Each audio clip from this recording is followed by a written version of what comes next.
सदर अली वकार गुफ्तगू का है उन्वान जोड़ू के गुलाम तेरी अजमत को सलाम। मगर सोचने की बात यह है कि मुझ जैसा शरीफ मस्कीन बेचारा इस मौजू पे बोलता तो क्या बोलता।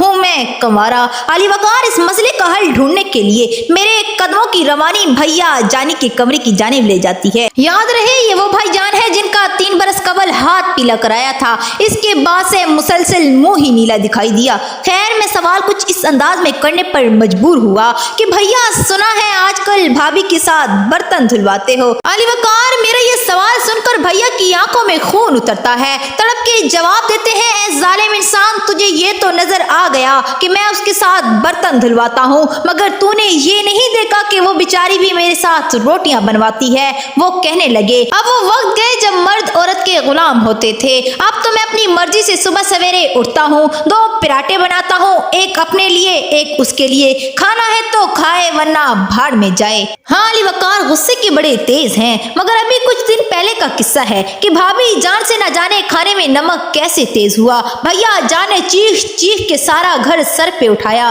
भाभी को पास बुलवाया और फरमाया कि आज के बाद मुझे तुम्हारा चेहरा नजर ना आए। और अली वकार फिर वही हुआ जिसका डर था। भैया को भाभी का चेहरा पहले दिन नजर ना आया, दूसरे दिन भी नजर ना आया, तीसरे दिन, चौथे दिन, 5वें दिन भी नजर ना आया और छठे दिन थोड़ा थोड़ा नजर आया जब भैया की आंख की सूजन थोड़ी कम हुई। इस दौरान भैया मुसलसल करा करा की सदाएं लगाते कि हजारों ख्वाहिशें ऐसी कि हर ख्वाहिश पे दर्द निकले। दूसरी जाने से भाभी हाथ में बेल न लेके आती हो और कहने लगती, बहुत निकले तेरे पेचों गम मगर शायद अब भी कम निकले। मैं दूर से खड़े होके देखता, भैया की जानिब हाथ हिलाता और ये फरमाता कि जोड़ू के गुलाम तेरी अजमत को सलाम।